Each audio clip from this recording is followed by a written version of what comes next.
Hello दोस्तों, welcome to sleepy classes.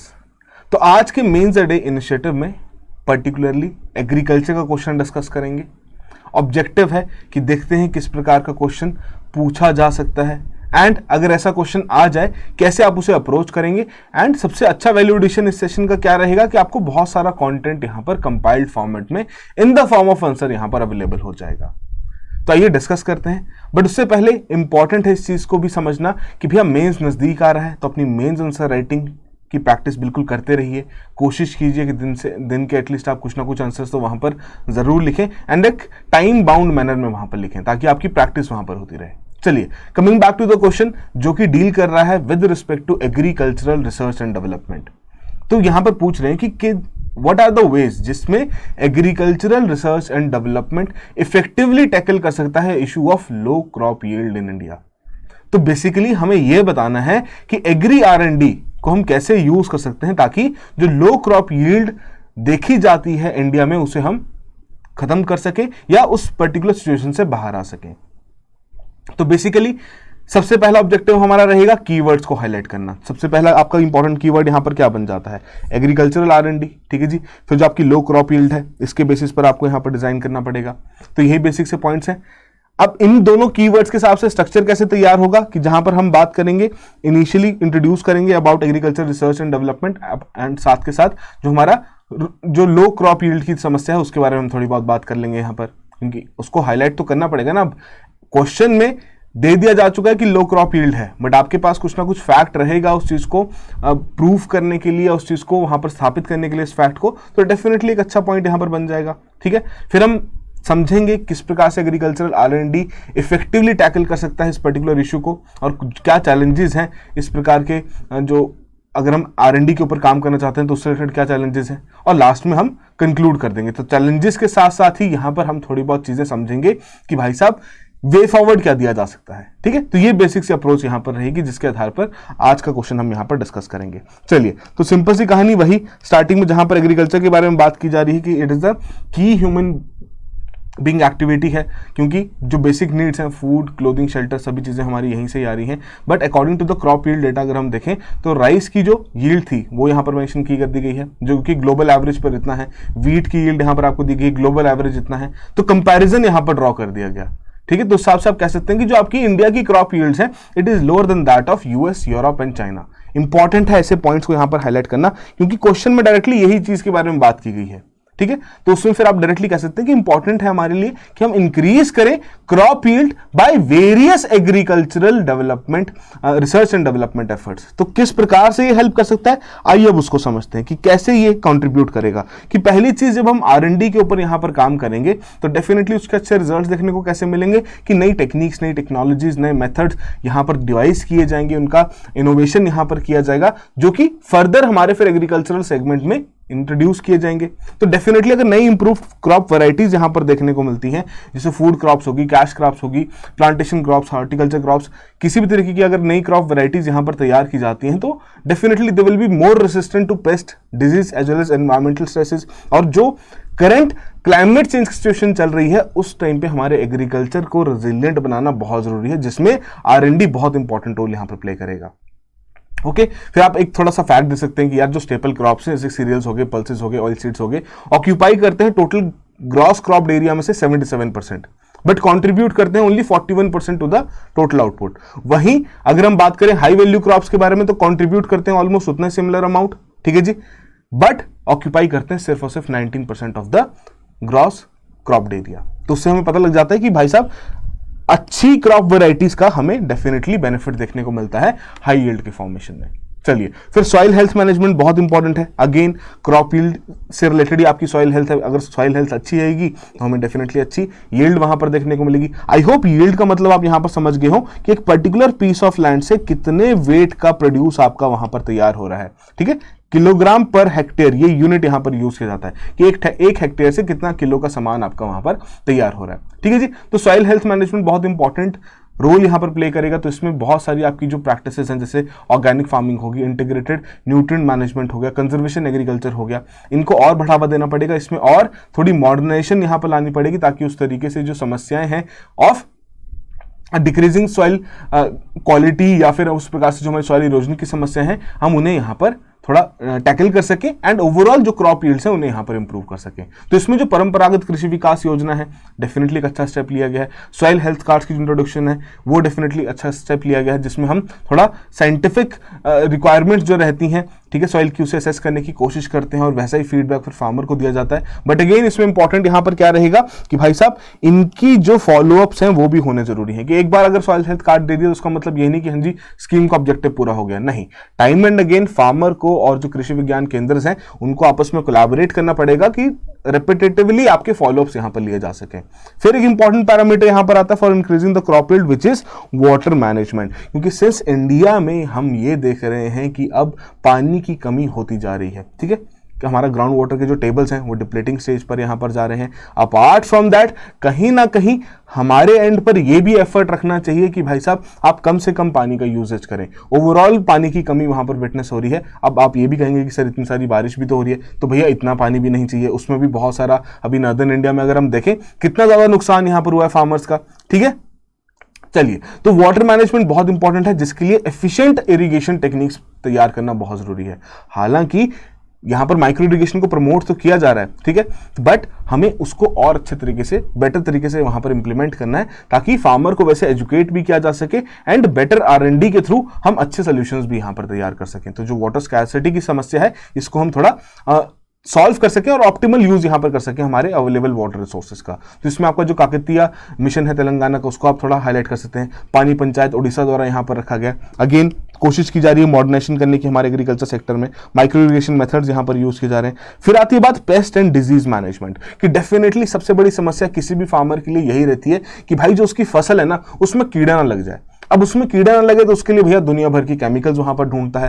जैसे अगर हम किसी भी गांव में अगर आप कभी विजिट करें, आसपास बहुत सारी आपकी ऐसी दुकानें रहेंगी वहां पर जो कि फर्टिलाइजर सप्लाई करते हैं, ठीक है। तो फर्टिलाइजर या फिर किसी प्रकार की आपकी छोटी मोटी दवाइयां वगैरह वहां पर सप्लाई करते हैं जो कि एग्रीकल्चर में यूज की जाती हैं, ठीक है। तो फार्मर का सबसे बड़ा एक यही डर है कि भाई कीड़ा लग गया तो मेरी जो फसल है उसका नुकसान यहां पर हो जाएगा। तो उसके लिए भी डेफिनेटली हमें जरूरत है कि उस प्रकार के बायोपेस्टिसाइड्स यहां पर तैयार की जा सके, रेजिस्टेंट क्रॉप वैरायटीज यहां पर तैयार की जा सके, कल्चरल प्रैक्टिसेस को भी वहां पर यूज किया जा सके। तो रिसेंटली एक आपका वर्ल्ड वाइड स्टडी यहां पर कंडक्ट की गई थी, जिसकी वजह से देखा गया कि on an average 21.5% of the wheat आपका लॉस में चला जाता है, ठीक है, खराब हो जाता है आपका, वो एक तरीके से पेस्ट की वजह से वहां पर हमें लॉसेस बेयर करने पड़ते हैं। वैसे मेज के लिए, पोटैटोज के लिए, सोयाबीन्स के लिए सबका डेटा यहां पर दिया गया है। तो डेफिनेटली इंटीग्रेटेड पेस्ट मैनेजमेंट जैसी जो टेक्निक्स है, ठीक है, जो कि कंबाइन करती हैं डिफरेंट पेस्ट मैनेजमेंट स्ट्रैटेजीज, उन्हें यहां पर यूज किया जा सकता है ताकि हम पेस्टिसाइड्स का जो यूज है उसे भी कम करें।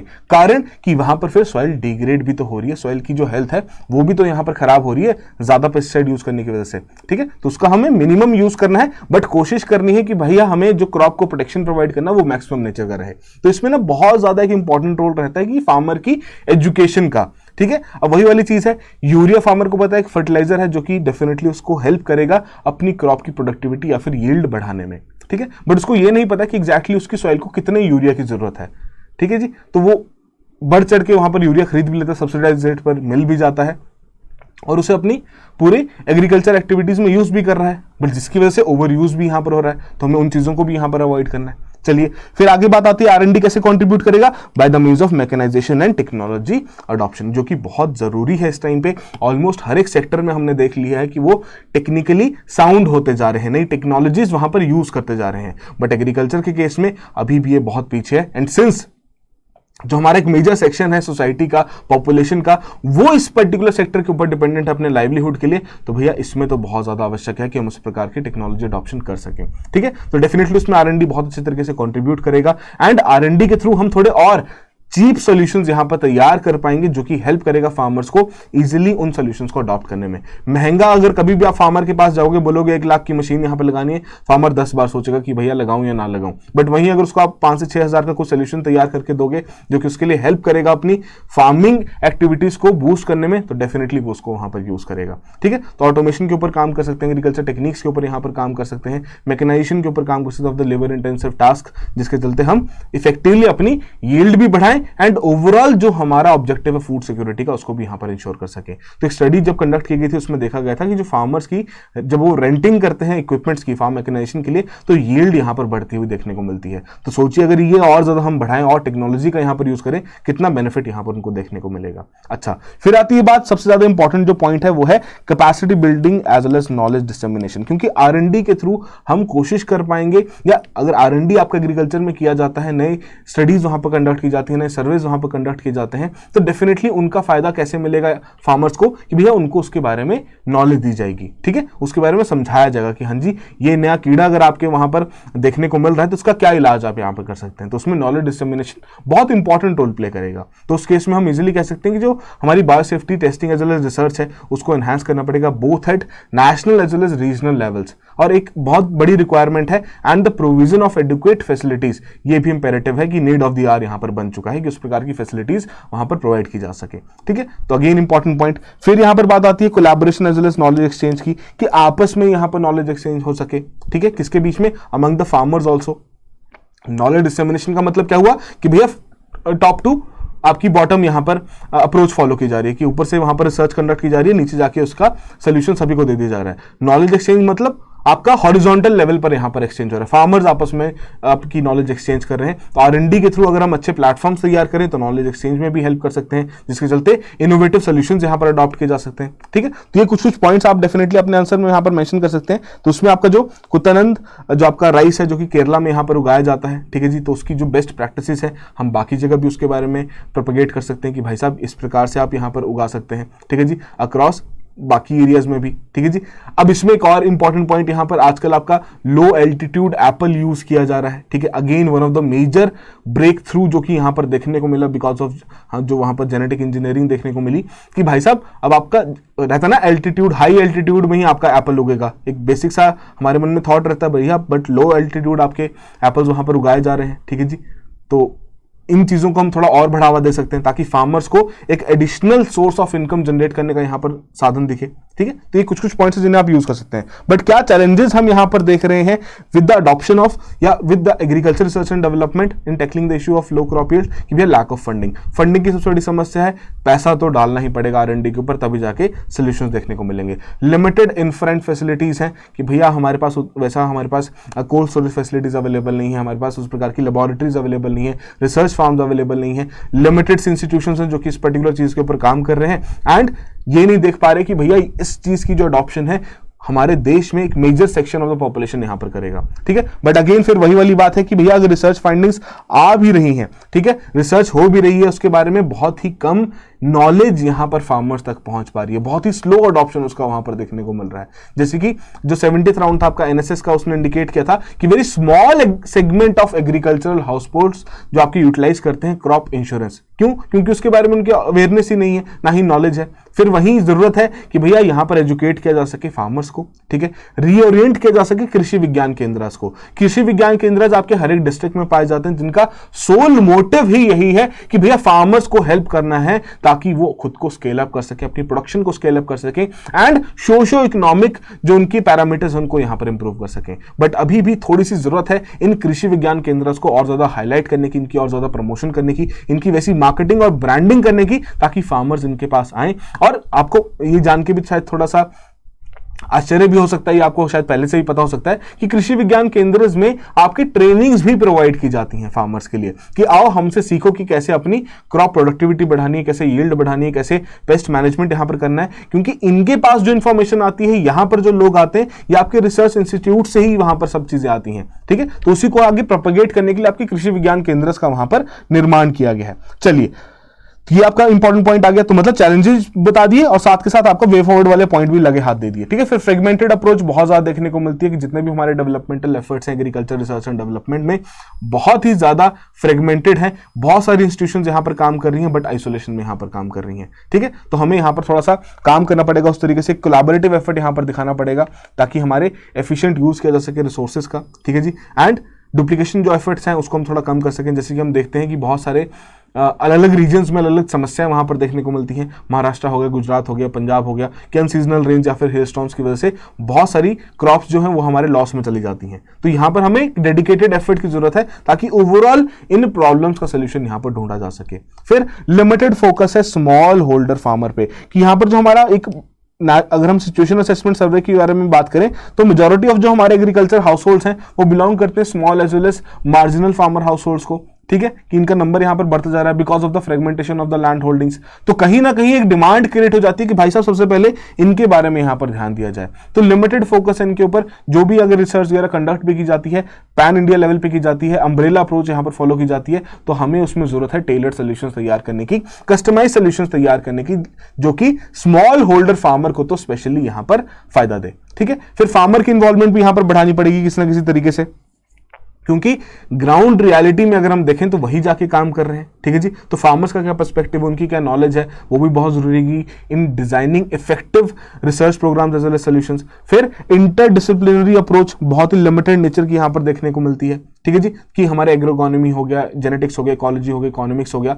सभी अलग अलग तरीके से काम करते हैं। तो बट इंटीग्रेशन होनी इनकी बहुत जरूरी है, ठीक है, ताकि उस प्रकार से कॉम्प्रिहेंसिव सॉल्यूशंस यहां पर तैयार किए जा सके।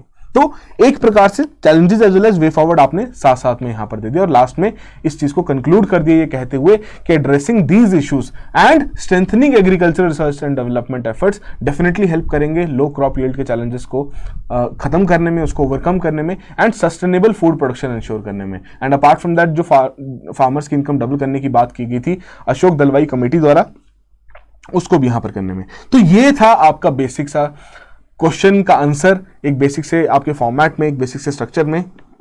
जरूरी यहां पर क्या है आपके लिए कि भाई साहब इनके नोट्स बना लीजिए, प्लीज अपने नोट्स में कंपाइल कर लीजिए। अगर पहले से पढ़ा है तो रिवीजन हो जाएगा, नहीं पढ़ा है तो वैल्यू एडिशन हो जाएगा। बट वैल्यू एडिशन फिर बातों में ना हो, एक्चुअली में आपको इसको इंप्लीमेंट करना पड़ेगा। तो वैसे आपका जो संकल्प मेंस आंसर राइटिंग प्रोग्राम है यूपीएससी 2024 के लिए, वो यहाँ पर लॉन्च कर दिया जा चुका है।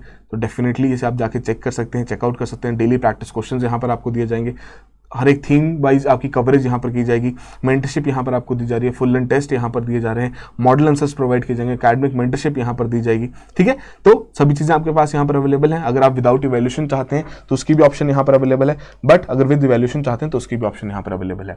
चलिए, सो आई होप सभी चीजें यहाँ पर समझ में आ गई हूँ किस तरीके से आपको ऐसे क्वेश्चन का आंसर करना है। अदर देन दैट कभी भी कोई भी डाउट रहे, मोर देन वेलकम, आप अप्रोच कर सकते हैं कभी भी, ठीक है। तो कमेंट बॉक्स में एक सिंपल सी चीज बताइए कि भैया जो हमारे देश में हम देखते हैं ना कि क्रॉप यील्ड के बारे में यहां पर बात हो रही थी ना, कि सबसे ज्यादा क्रॉप यील्ड कौन सी क्रॉप की यहां पर देखने को मिलती है, ठीक है। आपके लिए होमवर्क रहा, कमेंट बॉक्स में जरूर मेंशन कीजिए। चलिए, so that will be all the very best, have a good preparation.